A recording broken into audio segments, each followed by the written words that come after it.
Processing. Processing. Like my brain. Weird Realities Network presents Blondes, Books, and Campfire Tales, where we pull up a log, roast a marshmallow, and settle in as these two blondes talk spooky tales, urban legends, and classic horror icons. Exciting guests, perky blondes, and sinister tales makes this podcast as good as a double stack s'more.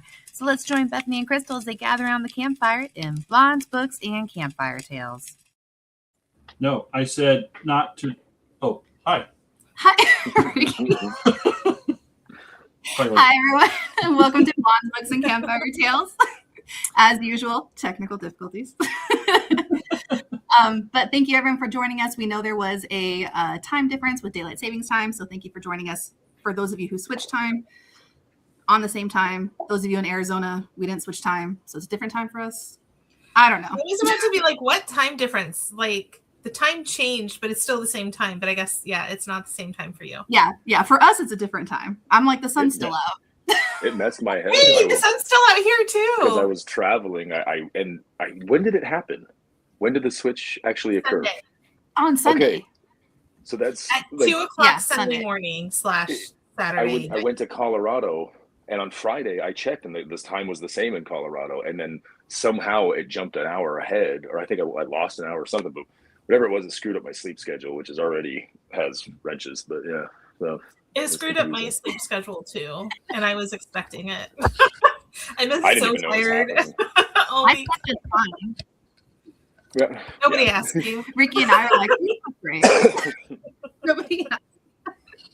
Well, everyone, I would like to introduce you to our special guest this week. This is Scourge. Scourge, I was actually scrolling through TikTok super early one morning. It was like 1, 2, 3 a.m. And I came across one of his TikToks, and he is a local to Arizona, and he does a lot of artwork, content creating, and just has a really fascinating story. So I was excited to bring him on. I reached out, and he was super excited to come on. Well, I think you were super excited. I'm going to say you're super excited. I'll go with that. But so I would just like to introduce everyone to Scourge. And I'm going to give you just a kind of a minute to just talk about yourself, and then we'll just kind of dive into some of whatever our topics are for tonight. Okay. I like it. My name is Scourge. That's not what my parents named me. They don't dislike me that much, but I am a local artist. Actually, this is one of the pieces I'm most proud of. She is sold, but I still have her because the lady's making her payments in the last ones this weekend, actually. This is the part, and I usually reserve this. I do a lot of live art stuff, and so I have people walking up to me and talking to me.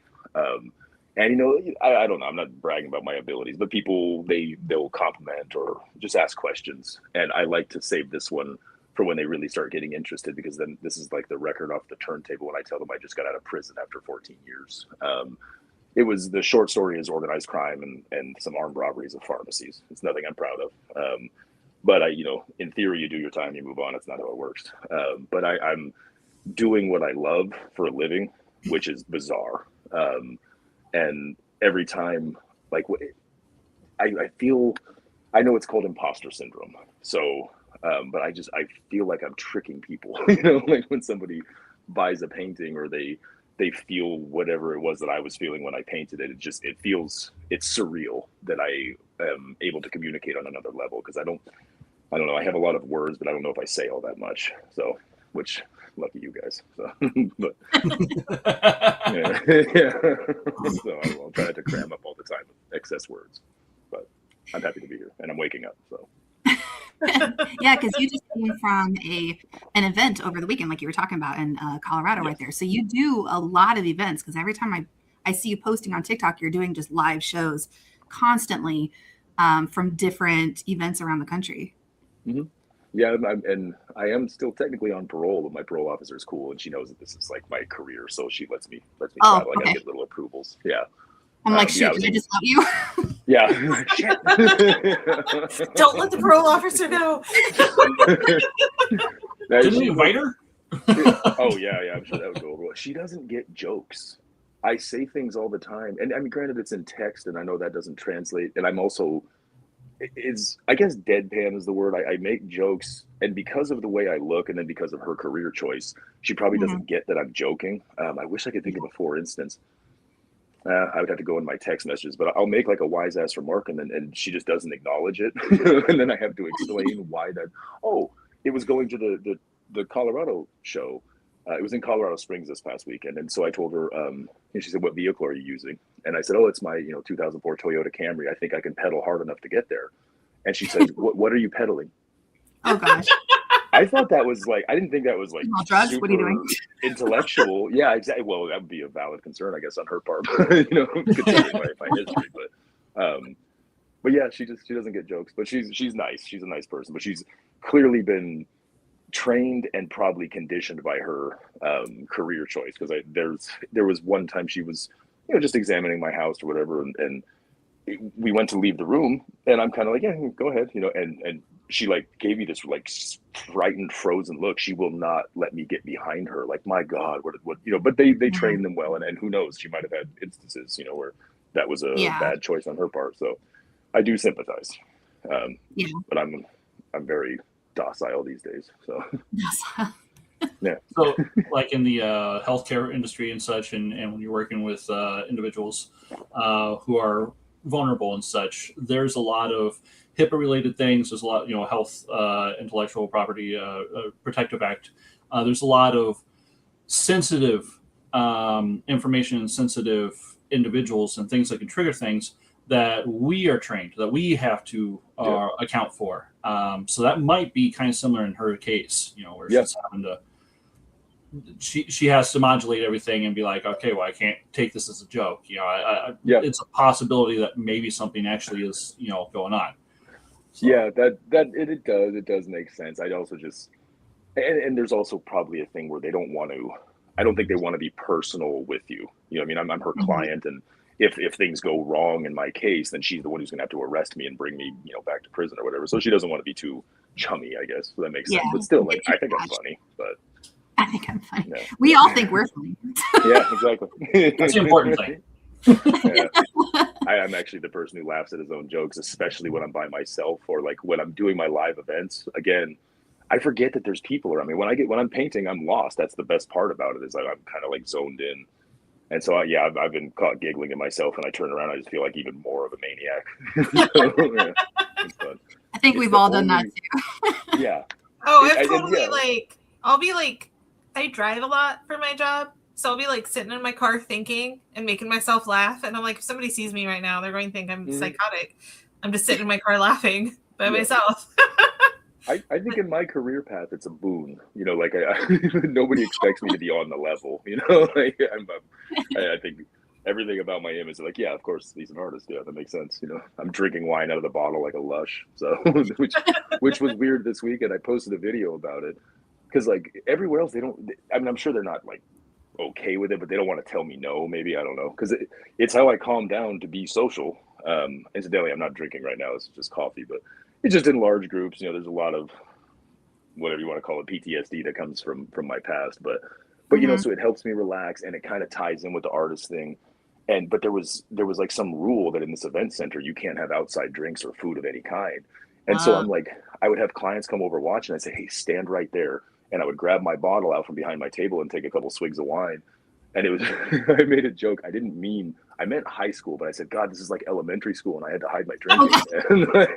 I meant high school. It's still not good, but it's better than elementary school. They were like, hold up. Yeah. Shocker. I totally remember that in elementary school. Yeah. Man, it really gets to you. Starts with rubbing rum on the when you're teething, and then. Oh yeah. Rub a little whiskey on the gums. Now, you do a lot of stuff at your events where you will actually live paint and then do a raffle on it. Do you find that really helps engage a lot of stuff that you do, or like brings people back to your booth? I think so. There's like the Bob Ross, and I do talk while I paint. And so like it's I've been called like the horror Bob Ross and stuff, because a lot of times I do horror conventions a lot. I lean into the dark. I feel like I'm a bright and sunshiny person, but what I paint is not. So, and there's an engagement, and it also keeps me conscious, because if I were to, like, a lot of these people at these events, they're sitting there and they're selling their art, and it's kind of just like, I don't know, I'm not good at. I need a buffer, and so like I always have my easel, like it gives me something to do, and it occupies that part of my brain that would be normally just over processing the crap out of everything, and I have a tendency in conversations to take long pauses. if I'm trying not to do it now that I'm conscious of it, but if people are asking me questions, I'll try to think about it. But it weirds people out when you stop talking for like 10 seconds. So the painting helps because then it's an excuse for me to be quiet for a second. So yeah, I do enjoy it. I've done a few conventions, but I'm an author, so I sell books and stuff. And then I'll sell a lot of Crystal's creations for the Blondes books and Campfire Tales. And there's not much you can do when you're a writer. Like, you can't just sit there and write because then you're just ignoring it. It'd be really weird. Yeah. Like, don't talk to me, but at the same time, I'm like, please know who I am. Yeah. But so I got, like, Ricky was with me my first convention I ever did, and we got a little pinwheel, like a spinny thing, and it had like different prizes and stuff on there. So I think we just kind of basically just hoard ourselves out as game show hosts, trying to get people to the table. But that's awesome. I would love to be able to just do something that's artistic at the table to promote my craft. Yeah. So that would have been really cool. Oh, hey, Morgan. Yeah, you're right. As an artist, that would be tough. But or as an author, that would be tough. Yeah. I don't see how you could do that. But I walked up to the booth. Like, I can't. Yeah, like, just hold on. Yeah, hold that thought. I have to write down this. Yeah, no, that does make sense. I can't. I don't even know where I came up with the idea, but I think it was just it started off as like a safety net thing, and I know, like, apparently it's rare. I remember I've been an artist since I was in prison, so it's about 15 years now. I've only been out for 10 months, but I started and it was just and I was awful. So to anybody, if you see my art and if you think that there is some skill there, I reject the notion of talent. I have proof that I used to suck, but I just know that being able to talk is relatively rare. I had all these magazines, and that's how I learned, just books and magazines. And that's what they would say was, oh, you really need to know how to engage. So if you're not one of those type of people who you're not going to be good at doing live events and stuff. So I thought that was cool. And it helps out. And I don't feel like I can be very, like I said, and I know what I look like, and I don't know. I know I don't have a shirt on that says I just got out of prison, but there's something that I am projecting that I feel like I'm creeping people out. And when I go to events where I'm not painting, I was at an event at the Alwyn House. It's a gallery in Phoenix in the Roosevelt district. Mm-hmm. And I don't know what I'm doing. I thought I looked awesome. I had the closest to dressed up I can get is like a nice bandana, but I had a button-up shirt on. I just ripped the sleeves off because I'm constitutionally incapable of wearing sleeves. And I thought I looked cool. And I was there for like 5 hours, and I had 4 people talk to me, 3 of whom I had to engage them. I had to like force my way in. And I don't know, like I said, I don't know what I'm putting out there. And these are, if I say they're weird, they got to be real weird. Like, this is an erotic art show at this really alt art gallery. And yeah, I don't know. I was just weirding people out. That's why I don't like going places if I can't paint. So my events work better that way. So, well, I'll say that the first thing I noticed about you was your hair. Like, I just want to know what your dictionary is that you use, because it is fabulous. Your hair is beautiful. And I don't understand why I don't see anything intimidating about you. Yeah. Like, looking at you, like, I'd say hi to you on the street. I just don't see the intimidation or like scary factor or whatever that other people get, I guess. I don't know. I mean, there's part of the image, and I think I have the male equivalent of resting bitch face. But if I'm with one other person and I'm talking, I think I'm expressive. I think I exude an air of social capability or anything. But when I'm by myself, I don't, and I feel like a creep if like some random person's walking by and I smile at them. That feels weirder to me than me just looking at them. So, but maybe you develop some habits that are, I guess they're sound for survivability. But the 1,000-yard stare thing, maybe I'm doing that even when I'm trying to tell people like hi, but all they see is. I've been told I'm extremely unapproachable, so maybe that's why I don't get that from you, because I am also unapproachable. I try to wear like goofy shirts and stuff. I don't. My worst, I guess my dread is that people will think I take myself seriously. So I usually wear goofy shirts or whatever, just so they can understand I might look kind of weird, but I'm a goofball and I'm definitely an idiot. I laugh at my own jokes, like I said, and my jokes are usually bad, even the ones I'm laughing at. I find when I have to explain a joke, it's even funnier. I'm one of those people. So you would get along well with my mom with that one. If she has to explain a joke, she starts laughing even harder. Exactly. And you can't hear the explanation because she's laughing so hard. Much funnier that in my opinion. But her name's Mary, and she would actually call me anytime there was a blonde joke that she didn't understand, and she's blonde, so that just made it even more funny. Yes. Oh, big red truck. Yeah. Now, you said you started painting in prison. You actually used to paint on your bed sheets and stuff, right? Is that what I saw on some of your videos? Yeah, I have one left. All the rest of them sold, and I have a manager, Kim Steno. I don't know if we do like promo for her or whatever. Yeah, but she told. Well, I mean Kim Steno, Stheno, and she's a local tattoo artist, but she's also does a lot of management for artists and musicians and stuff. And she's the opposite of me. She's very personable. She walked up to me and started talking to me, and that is how weird she is. But she's wonderful. She's professional too, but she's just I know she's really good at engaging. And she can kind of get through. But anyway, I remember I had a point, but it's gone now. Sorry. That's the base of the show. Oh yeah. The bed sheets, and she told me, because I had it for sale, the last one I did, and it's a particularly meaningful one. But it's a Day of the Dead theme. And it was on one of my bed sheets, and it's the last one I have. And I did it when my dad died. He died a couple months before I got out. And that was just, it's the dread that most of us have. Like, you get stabbed or whatever, like some really terrible stuff happens. But those things, it's not as bad as like thinking I'm going to get out and everybody's going to be gone. So when that happened, it was bad. So I did a Day of the Dead ceremony, or it's a still life. Yeah. And so it's meaningful for that too, but it's also the last piece I have that I did when I was in there. And she said, no, don't sell it. I don't care how much somebody offers you, just set it aside, because it's something that I'll probably want one day. So I like that, and I still bring it out. I still show it off, and because it's on a bed sheet, that's usually like the in when people start asking about my art, and I say that's actually on a bed sheet, and the bed sheet's from prison. And I said, ask me where I got a bed sheet from prison. And that's usually when they're, most people have been pretty accepting. The only exception, and it's a local artist, which is just weird. Most artists I have ever met are like at least as strange as I am, if not worse.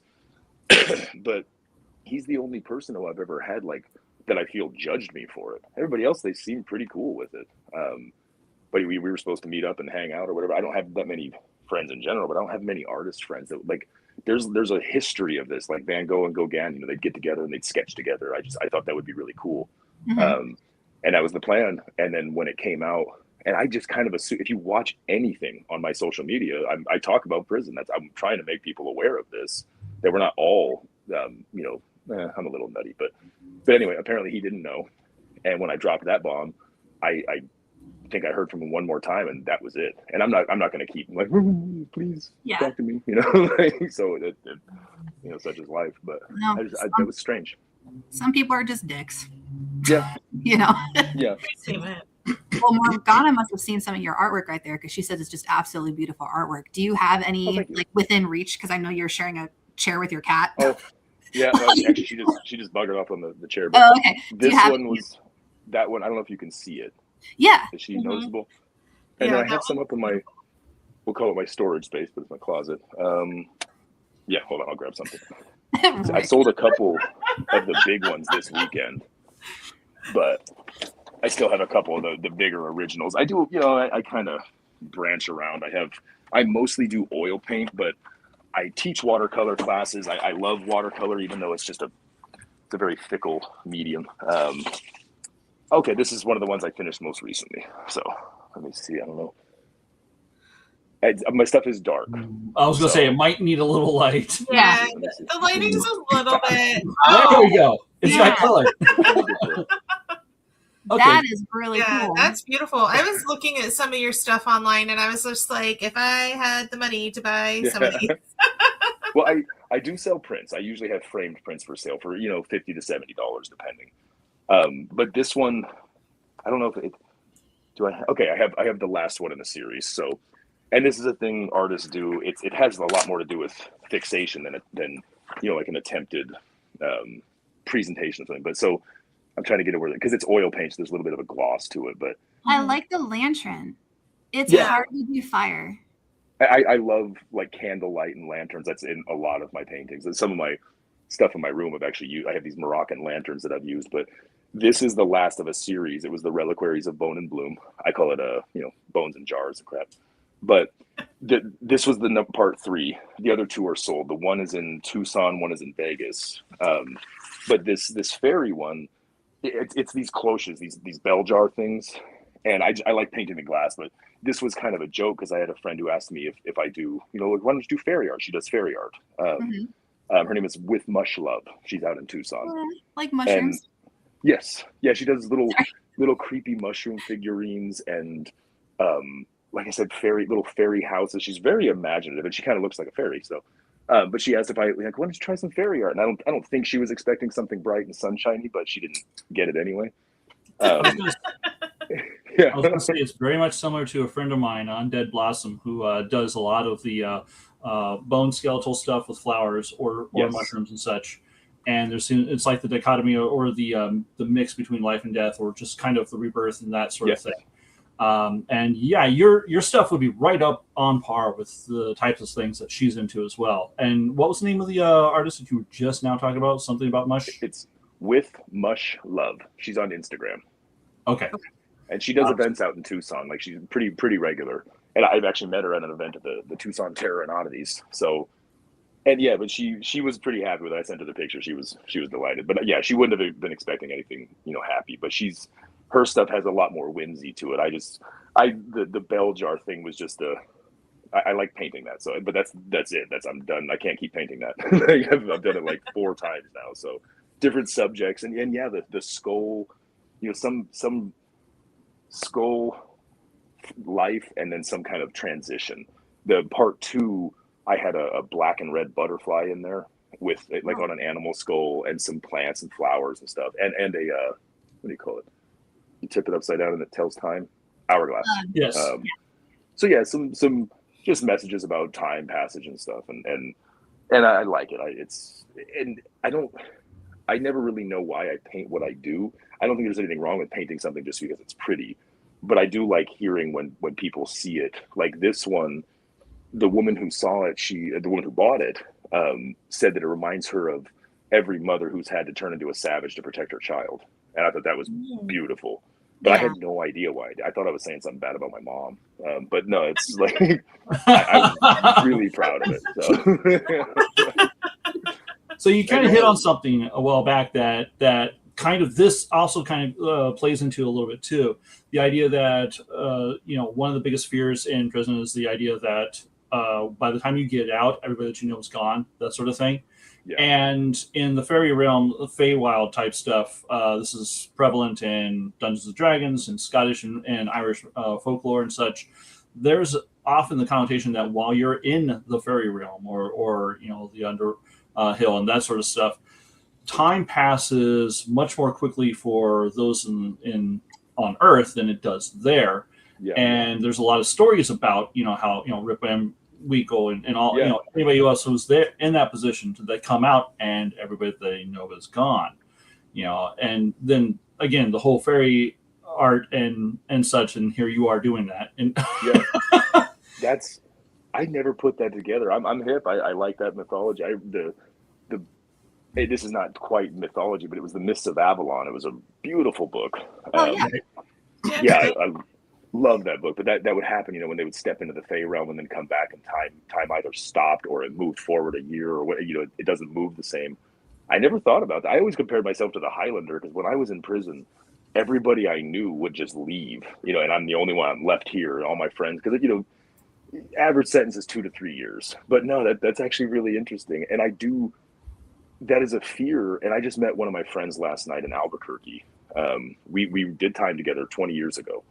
And it was such a comfort because, I got out after this long stretch of time. And first of all, there were people who did not exist that are like my niece now. I have a 14-year-old niece that's a human. And, she wasn't here when I was out. But there was like so many of my friends turned into like real grown-ups. And I can't relate. Prison, the Arrested Development thing is real.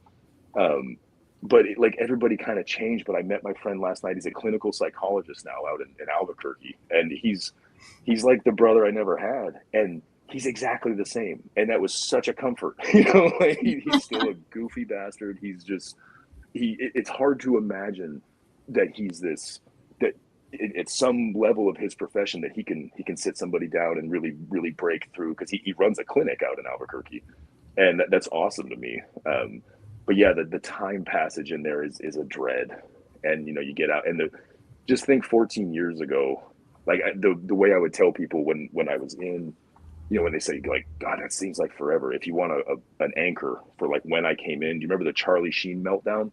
Yeah. Oh, yeah. That's when I started. And that that was so long ago.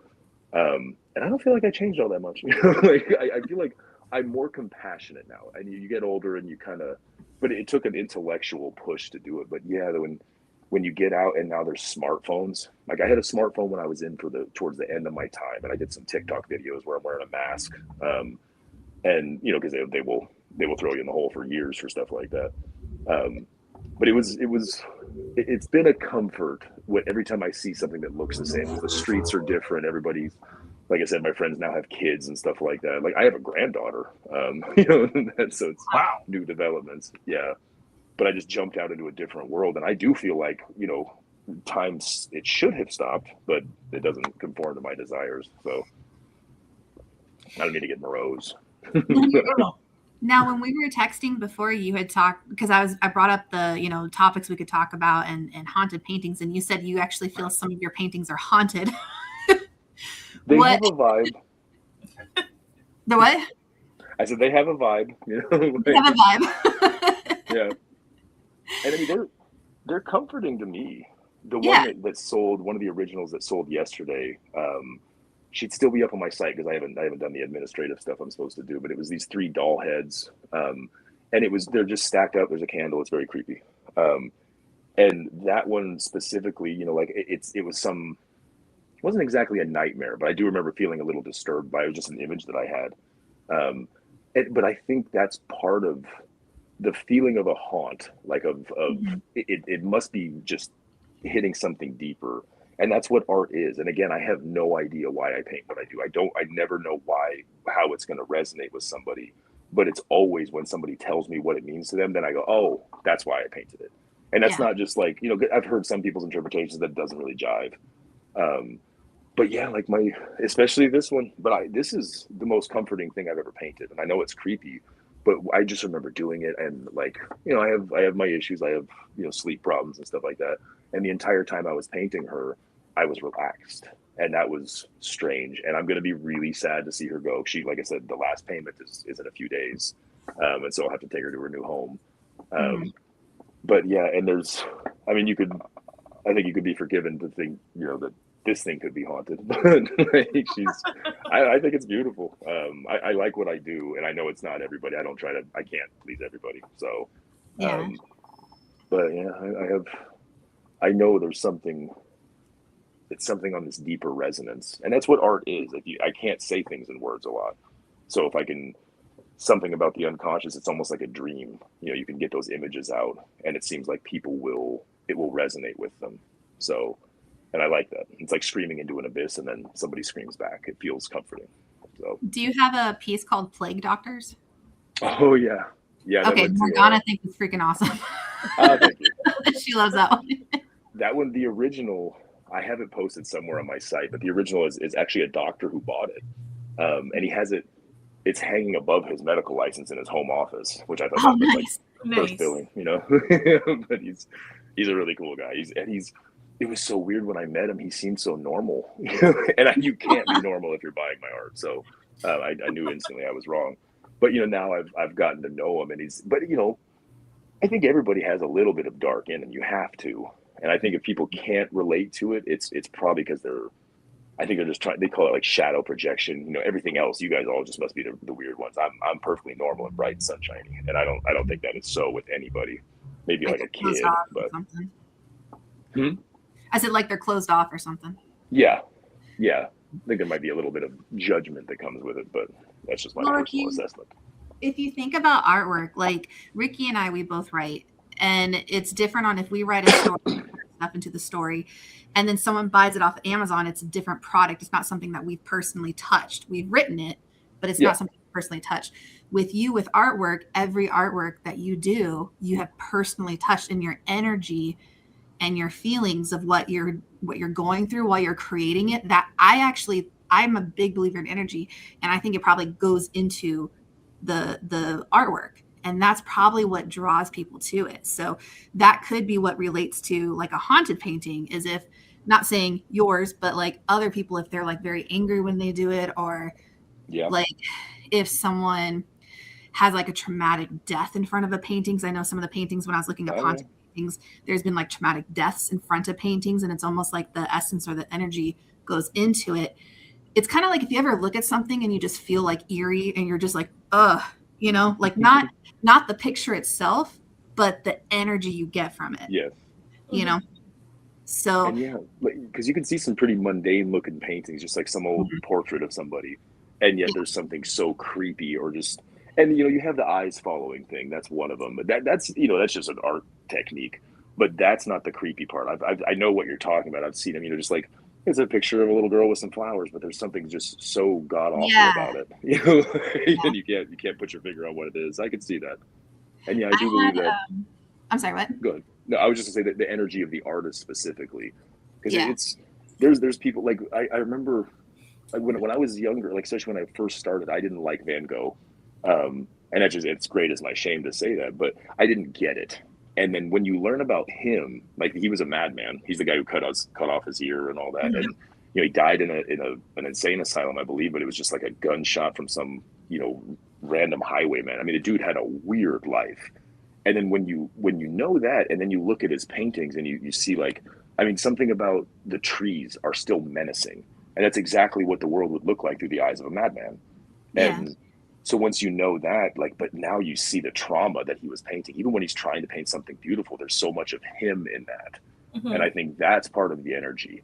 And his technique was good. I mean, I'm not going to sound like an ass and critique him, but his technique was solid. But there's people who are way better than he is, and you'll never know their name because there's something of him in his paintings. And that's what I want. I'm not there yet. I know I'm not, but I will get there.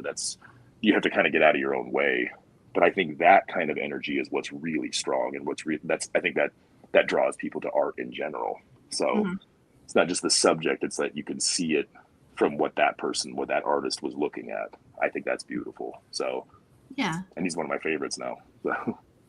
There was a book series I was reading. Well, it is part of a book series. It was just one book. And it has to do with like where animals, where cats, werewolves and such. Lycanthropy. I like it. Yeah. Yeah. But the crux of it, the protagonist, she's kind of investigating. One of her best friends is this odd painter and such, who's very, very eclectic and such. And, this person who's courting her and everything like that.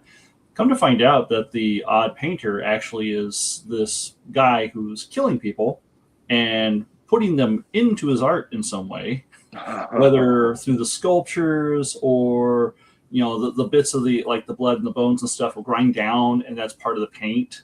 Make it into pigment. Yeah. I did that on accident the other day with myself. I cut my finger on a wine bottle, but See, a bit of your soul's in the painting. Alrighty. Yeah. It's haunted. Just a little bit of blood in that painting. It's fine. Yeah. Yeah, the poor girl who got that. Yeah. Welcome to me and anywhere else. Yeah, but here's my DNA. That's an upcharge. If you ever need to clone me, there it is. It's the corpse bride I did on Saturday, but it was a live painting, and I didn't even realize I was doing it. There's no red on this. I don't have any red crayons, and I'm using there's red everywhere. But that was part of the effect, I guess. And there's an artist. I don't know, his last name's Castigliano, and he paints with his own blood. Mm-hmm. I actually tried that. It doesn't work very well because I'm a watercolorist. I figured it would work similar. It doesn't, but that's a very literal putting yourself into your painting. That's pretty cool. But I don't think I can pull that off. No, but I think something of the spirit, you can get in there. And you guys, I'm sure you know this with your books, but you can say stuff without realizing you're saying it because there's unconscious that comes out. Mm-hmm. And it's a funny and a pretty damn traumatic example of it, but it is hilarious. If you've ever seen Always Sunny in Philadelphia, yes, Charlie makes the night man cometh. He had no idea what he was telling everybody, and I've worried about that with my own art. Am I going to tell somebody just something horrible that I did not want to tell people about myself? I don't have anything that traumatic, thankfully, but I did have 14 years in prison. It'll leave a mark. But yeah, I think that with art, and I don't want to censor that. I still get in my own way when it comes to my voice. But I know it doesn't matter if you're talking, lyric or writing or art, you're going to give something of yourself away, whether you want to or not. At least if you're good, if you're not and you're just some kind of mirror for the rest of the world, well then, I don't think that's as, I can get highfalutin in my ideas about art. I prescribe to Oscar Wilde's, theories on it. So, but I want to see through somebody else's eyes. And especially if I see something that I relate to, if I hear not just trauma, but sometimes beautiful things that other people maybe never saw, that I feel like maybe if I was unique in seeing it, there's a loneliness in that. But when you realize somebody else saw the same thing, that is beautiful. That is art to me. So, yeah, like I said, I try not to wax poetic on it, but. Well, speaking of things that we're not sure if people see or not, I'm going to kind of shift it a little bit. Do you, because you were in prison for so long, and I know that we like to talk about paranormal stuff and things like that, have you heard of any prison urban legends in terms of paranormal stuff, or just like curses or hauntings or anything? Or have you had any encounters of things, or is that just kind of like, you guys don't talk about that there? No, not that I won't talk about it. I've never personally had anything, but I was in a really old prison in LA. It's called Terminal Island, and I heard it just shut down. Actually, it was over 100 years old, and people have a perception of prisons with like those bars and stuff like that. No prisons actually look like that anymore, except for these places that are ancient. And so this had that, and there was frequently in that old part of the prison, everybody had stories about it. Where, okay, you're locked down at nighttime, like they literally lock you in a cage, and you should not see an inmate walking around at nighttime, and you definitely shouldn't see them walking around off of the tier, which means they're essentially floating. Because there's a lot of really, you could imagine some traumatic deaths in there, not sometimes by their own hand. But there was a lot of those kind of stories. I never really, I would have went to that building, but the noise would have driven me insane. Because if you don't have a door and you just have bars, you hear the guy next to you rolling in his bed in 2 cells down. So that would have driven me nuts. But but yeah, I heard a lot of stories about that, especially in those older places. And it's a scary place anyway. Just the creepy old buildings and I mean, how many hundreds of people have probably died there since I think it was built in like the 30s. Wow. But yeah, it had that vibe. It was and I actually painted it several times, not that specific building, but I painted my views from my cell. It was I mean, this is going to sound really messed up, but it was a beautiful place as far as prisons go.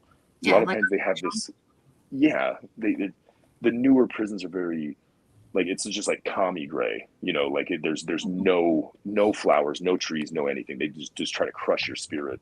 But this one was so old, and it was in LA, so you'd have to go out of your way to kill stuff. And there was flowers, and I just remember looking out from my cell window, looking out onto the ground and seeing flowers. So I sketched it and sent it to my mom because I knew she would like that. But and I do have a prison ghost story, but it's not what you think. If you humor me, it's what is actually a lot of the charges that people get nowadays. They call it ghost dope. And what ghost dope is, have you heard of it? I saw your TikTok on it. Okay, yeah, it's like, I don't know what the actual numbers are, but that charge type is very prevalent in the federal prisons. And it basically means the ghost dopedness is because it doesn't actually exist. It's ghostly. And essentially what I was charged with, so you get some people who like get arrested, and in theory they would be, and I'm not saying I was innocent, so don't get me wrong, but you get some people who were lower down in the pecking order, and they get arrested. And so let's say they say, okay, I got 100 pills once a week for a year. That's what they tell the cops. And then they arrest me, and they charge me as if I was arrested with 5,200 pills. And there's no actual evidence of that. It's just this guy who stood a lot to gain by saying, yeah, he's the one who gave them to me. Now he gets to walk away, and I get decades of prison time for it. That is conspiracy. It's what I mean, and I know it sounds like I'm making it up, but you have to look. It took me like 5 years to wrap my head around it. I am in prison for what my lawyer described as, because of all the conspiracies and because of all the ghost dope, never arrested with a pill. It was as if I got pulled over with a diesel full of Oxycontin. That's how they charged me. You know, like so. Wow. But none was there. No, never. It's like when your brother goes to your mom and says that you did something that you never did, and you get punished for it. Only like on a like epic scale. Like obviously me getting grounded for something my brother made up, which happened multiple times. Not the same. No, but it's like that on like a huge scale. Yeah. Well, and you have people who stand everything to gain from cooperating, you know, which, and I don't know, I'm not defending what I did or anything like that. I think it's a little weird that I did that much time and I didn't actually find anything. That's just bizarre to me. Yeah. But it's not just me. It seems like every other person is in the federal prison system for these conspiracies, and they call it relevant conduct, but it's ghost dope. So that's my scary prison ghost story. But yeah, it scared the shit out of me. I don't know if I'm allowed to curse. Sorry. What was the name of the prison you said you were at before, the 100-year-old one? Terminal Island. Terminal Island. Okay. Yeah. So that might be similar, because I think probably the most haunted prison that's out there is probably Alcatraz, just because it's abandoned, you know, obviously decommissioned. But yeah, when I was trying to search up like prison, well, first off, when you Google prison horror stories, there's a whole nother rabbit hole to go down. To go down. Yeah, it's not that goes towards the fetish one. Yeah. No, it's just a place I didn't find that. But Alcatraz was the one that kept coming up, you know, just from all the deaths and stuff. And if you think of, because I imagine the prison system now obviously is different than the prison system years ago, whereas there's probably more stuff to do in prison versus a long time ago. So people would kind of go a little bit more crazy. Yeah. And I guess I remember you said that like not all prisons have books and libraries and things like that. So, but I don't know. I could see the older prisons leaving it. And I remember reading stuff by it was Anton LaVey, he's the Church of Satan guy, and he had theories about haunted houses and stuff, and that there was something about the build of the place, because they were abnormal angles, and if you think these older buildings like that, they do start collapse. Like that prison, I believe, is shut down now. I got out from there. They sent me to a different prison, but I think it shut down like maybe a year ago, because it was just old and falling apart. You know, there's literal like pieces of wall that aren't there. You know, so, but you can kind of see those old places, and it just has like this almost like a something like psychological. Yeah, I did a painting actually of Victorville, because that was where I started my federal time, and it's probably the worst prison. It's one of the more famous ones in the federal system, but I did the one, it was on one side of the page, it was what the buildings look like. These 4-story tall gray buildings with just death everywhere. There's no sign of life. And then I did what it actually felt like, and I had the buildings looming in, and like the windows looked like eyes. And there's something haunting just about that. It's just so soul crushing. And I think if you had the merriest cops dancing around handing out flowers, it would still destroy a part of you. It's what it's meant to do. They're hideous places. And it does seem to be something in who knows if there's like an intent behind, like like maybe an energy in the intent behind buildings. Architectural intent. Yeah. Like to go out of your way to make sure there's they don't even paint it, you know? Yeah, let alone like, do they do any kind of embellishment? But that was what was nice about Terminal Island, because it was old enough and they still thought like humans back then. So when they built these prisons, you know, of course they include a window over here. Why wouldn't you? You know, but like this is not like some Victorian dungeon. This is in 4th Avenue in Maricopa County here in Arizona. It was built like 15 years ago, maybe 20. Yeah. And there's no cells. There's no windows in the cells. I went 7 months without seeing the sunlight. Not seeing the sun. I literally never saw the light. Like what twisted weirdo? Because traditionally, I mean, you can kind of picture when you see a prison cell, you know, you have 2 bunks and you have a window, you know, like that's like normal. And some sick bastard was like, I got an idea. Let's see if we can crush them a little more, you know, like switch it up.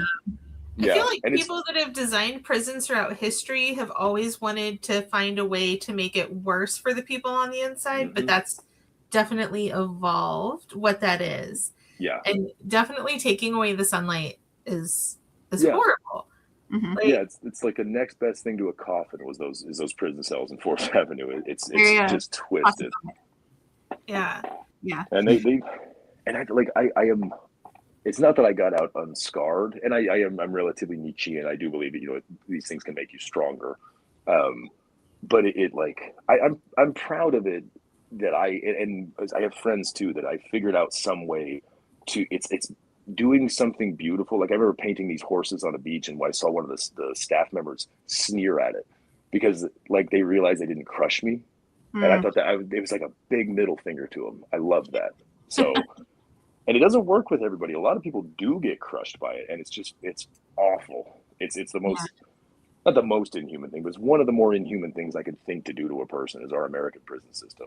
And then people wonder why.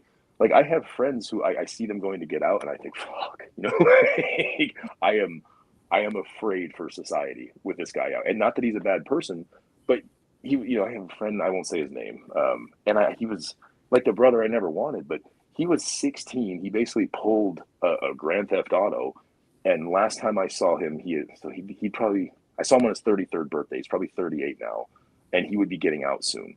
And I know there's no way he can cope in reality. He's one of the most violent people I've ever met, and I'm not condemning him for that. I'm condemning the prison system that put him in with other animals and expected him to get out better. Especially at such a young age. Like all his like strongly formative years were spent in prison. Yeah. And our prison system is not built for rehabilitation. It's built for punishment. Yeah, they're good at that. Yeah. That's just being put in prison at that young of an age.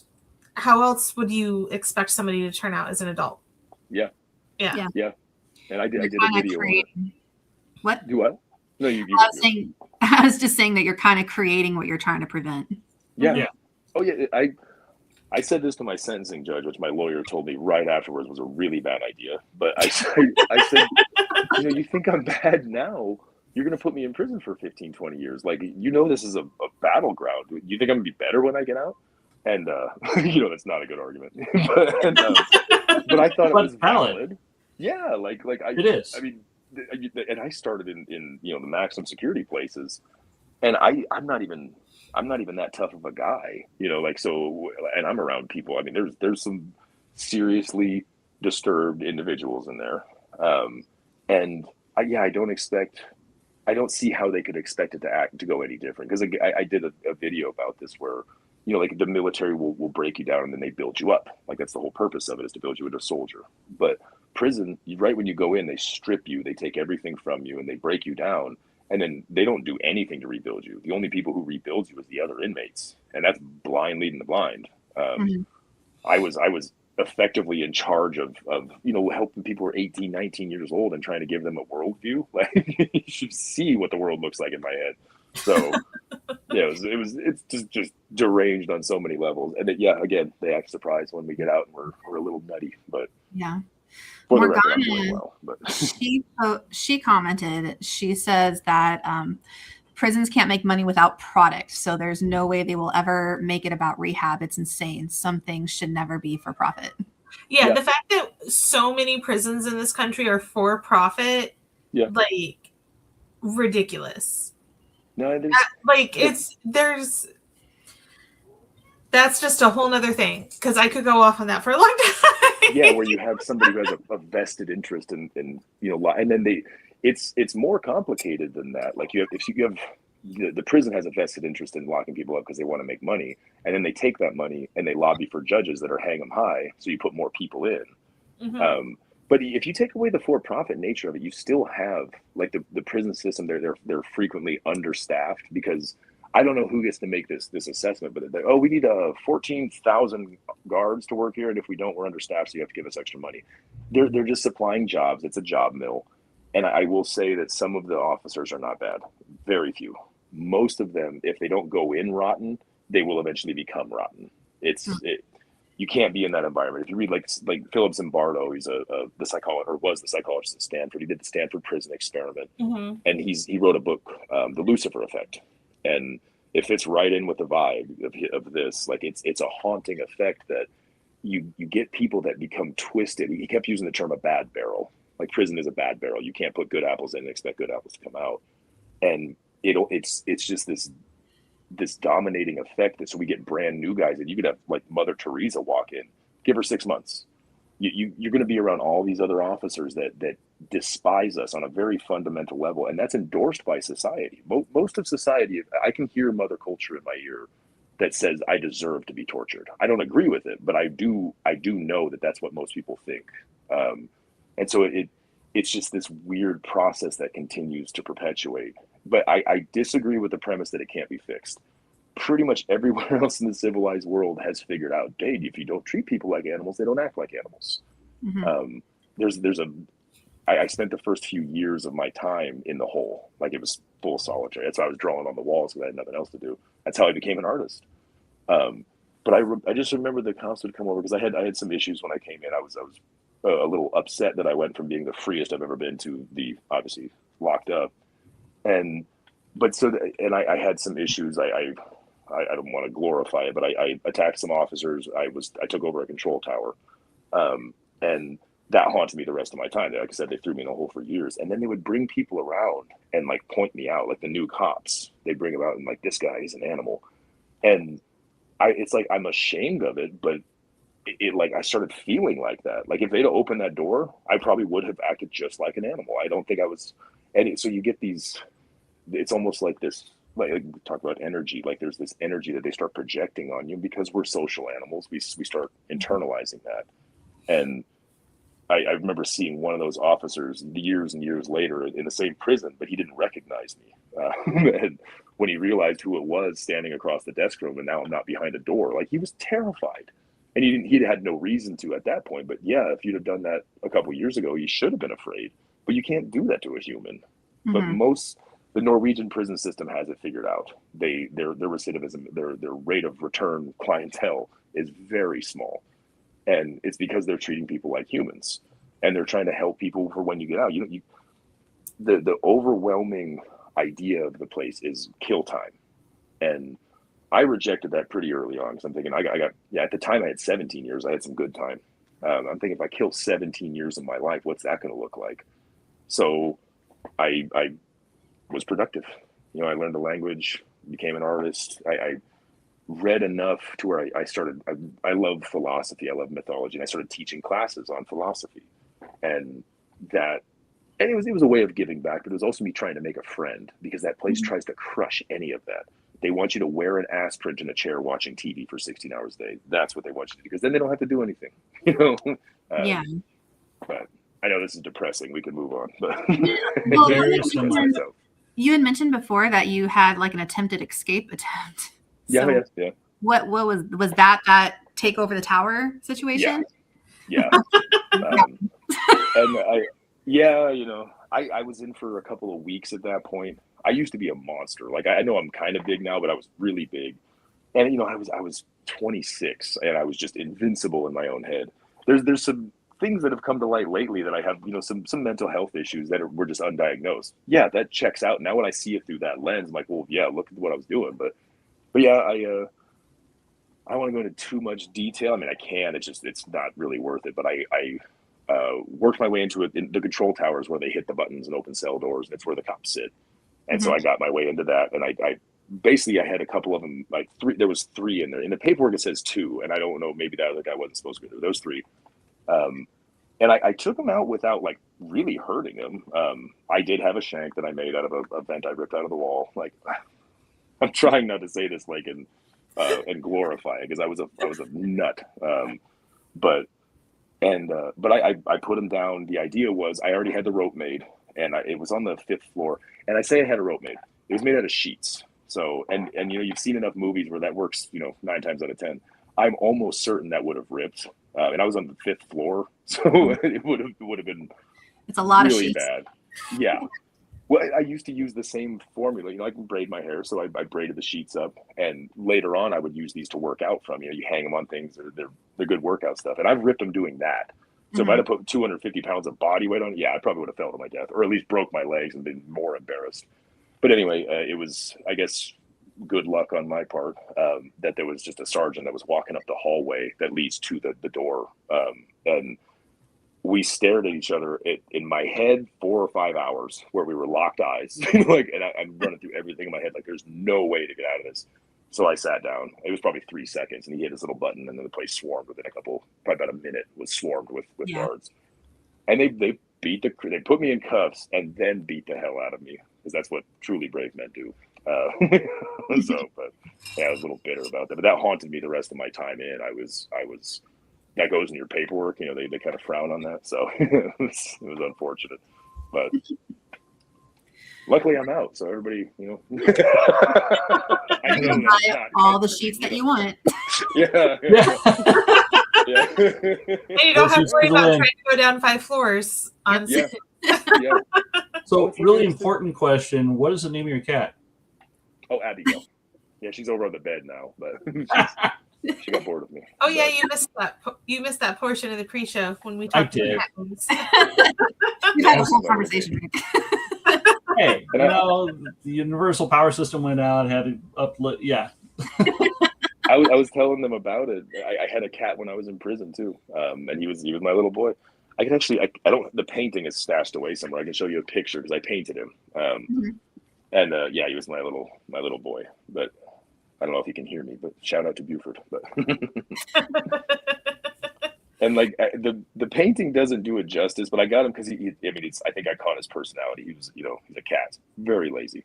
But I thought it was a good testament to the life, because this cat grew up in prison, like a lot of us did, and he was one of the nicest cats you'll ever meet. And this was an unneutered male that fought raccoons, and he was still really nice. And so you gotta think, like, all these awful inmates around him, he loved all of us. And there were so many people people are waiting in line to feed him food. He's lucky he wasn't fatter than he was, but that's why he fought the raccoons. He didn't want to share. Yeah. Oh, he was vicious. When you say that the cats are in the prison system, like, are they just like litters that were born in there and they just don't get let out, or do they bring them in to like hunt rats and things like that, kind of like Disneyland does? No, they don't bring them in. They're just they're just ferals that wander in, and again, if he's stuck with going out and hunting for food, or coming over to this guy who's gonna pet. Like, I used to come out. I would do my exercises in the morning, and then I would sit down, I would read, and I would have him in my lap, and I'd feed him. Like, that's a pretty sweet life for a cat. Yes. But no, the prison hated him. And most of the wardens were okay with it, but you'd see some of the cops that would like take kicks at him and stuff. It's just awful bastards. But that was him. Let me see if I can get him close. Oh, yeah. And in any other life, he was a beauty. He was the seal point. He had blue eyes. He was a beautiful cat, but he just had all these scars. His paws were always all ripped up because he was fighting raccoons for his territory. But yeah, he was my little boy, and that was the most humanizing thing. I was in for 12 years by that point, and just to sit down and pet a cat, wow, blew my mind. So yeah, it was lovely. Well, we're at near the end of our show right here. I know we didn't talk too much about like the haunted stuff and things like that, but I think this was like a really fun show. Ghost dope. Ghost dope. Now. Yeah, we talked about ghost dope. Yeah. It will haunt some people, believe me. Yeah. It still haunts me. Yeah. But where can people find you? Like, what are some new events that are coming up that you're doing if you want to promote it, or where can you find your artwork at? On March 21st and maybe 22nd, it's the Tattoo Invitational. I'll be there painting live and selling my paintings. I have my website is at realtimeritualarts.com. And you can see some of the stuff I have for sale. I try to update it, but honestly, I suck at admin. And my manager just kind of started taking over this stuff, so she'll start doing that, so I don't have to do like grown up jobs. I'll be at the horror convention in LA in June. I'm really stoked for that. They actually contacted me too. Like, it was me calling around saying, "Hey, please let me come show up and paint." But now there people are actually asking me to show up. Awesome. Yeah, and then there's going to be a Gothic market here in Mesa in June too, and it's the same company I just did this show for. I did one in Vegas a few months ago. I did this one in Colorado last weekend, or this just week in the past. So yeah, those are where I'm going to be as of right now. I basically, like, they tell me dance monkey dance, and I show up, so it's fun. And then every month you try to do the Tucson oddities, right? I try. I will. I imagine I will be there in April. I won't be there this month because I have stuff. I teach classes too, so like I teach watercolor classes in the park, which is very God knows what the like. I don't know. I feel like I do it well, but I just feel like that's the most normal thing imaginable for me. But I love it. It's a blast. So I have a lot of stuff going on this throughout March, so I won't be able to do it. But yeah, the Tucson Terror and Oddities it's a great vibe, and everybody there, again, the least judgmental people in the world. Where I believe they all know like that I'm, my past, and they would have every right to be, just. I say that. I hate that I even think that. I've internalized what the prison system says about them. But no, they're all great people. Bunch of weird and very creative art. We were talking about it with the oddities stuff. There's one girl out there that has these bobcat skulls with crystals and gilded teeth. I mean, she makes art out of the most bizarre things. I think I'm very limited. I need a canvas, So when I see somebody who can just create out of everything in their world and make something beautiful, I think that's lovely. So. Nice. And then, Ricky, you have the charity event coming up, right? Yep, this Sunday at the Tucson Games and Gadgets in the Tucson Mall. So they'll be playing Dungeons and Dragons, kind of a superhero theme. I'd be there in a heartbeat. We could have talked about D&D in prison. You have no idea. I was the DM for like most of my time. Yeah, we missed an opportunity. But sorry. Well, we'll just have to have you back on again sometimes. I would be welcome. I would be welcome to that. So. All right. Well, people can definitely find you on TikTok. You are down as the other master, or the previous. The once masked prisoner. I used to have to wear a mask because I was in prison. So yeah. So lots of interesting videos. Definitely go check out his artwork, because I think Morgana was just secretly stalking your art page the whole show. That's okay. I mean, there's so much to see on there. I was doing that, but like obviously not right now, but like before the show, like there's like you have amazing work on it. I love it. It's so weird. It's so weird. It's my job, it's every time I do a new event, it gets better. Like that's not true. I did like a normal person event in Scottsdale in December, bombed. I broke my record. I actually earned $2 in one day because I sold a sticker. Because normal people do not like. I saw physical revulsion, and it was so funny to me. It was worth it for that. I don't think people that live in Scottsdale are normal. They're like rich and snooty and like very pretentious. So way fancier than I was. And to me, that's not normal. And they complained about me drinking. And like, there's people walking around with drinks, but because I'm a vendor, I'm not allowed to drink. And I'm not like a drunk or anything like that. It's just it's party, Just when you're up there next time and you're painting, just put your pinky up and then paint. Yes, with my bottle of wine, because I find drinking out of a glass to be effeminate for me, so I'm too big for that. So I need to do the bottle. Plus, you can gesture menacingly with it. So yeah. Happy little skulls. Happy little darkness. Yeah. Just a happy little ghost over here. Happy little skull over here. I've done those too. I've done the reclaim paintings where I take something from Goodwill and then just paint over it and do it dark and creepy. Oh, I love stuff like that. Do that. I can't do things like that. It's not easy because you're working with what somebody else did. The first time I did it, I forgot to bring the canvas I had prepared, and thankfully there was a Goodwill right next door, so I did it. There's a video somewhere on my stuff about it, but it was this nice little still life with flowers and I don't know, just a bunch of random crap, and I made a skull, and it looked very haunted lighting with the candlelight, and even the flowers looked creepy. So yeah, I think I have a knack for that. Have you ever thought of reclaiming some of the horror iconic pictures and stuff? Taking like Viggo Mortensen from Ghostbusters 2 or something? Oh yeah, Viggo. It's Viggo. That would be cool. I've never done. I've done the what's it called? The Universal monsters. Like Bela Lugosi and Boris Karloff as the Mummy and all that. You did a Bride and or Frankenstein too, right? Yes, yeah, I did Frank and Bride, yeah. And actually, my friend, I painted those when I was in prison, and my friend out in L.A., he was in with me, and he's got them all in his house. He commissioned them. He gave me an obscene amount of money for prison money, but anyway, he has a hallway in his house that has all these original, the Wolfman and all that stuff. I thought that was really cool. So, nice. But yeah, haunted hall. You got to be careful. I didn't know this back then, but you got to be careful because there's copyright stuff. Like technically, you're not legally allowed to paint that and sell it. So yeah, I gotta be, I like that. Yeah, the Vigo from Ghostbusters. That would be cool. That's kind of my style too. Yeah, I feel like I could pull that off. Next project. Yes.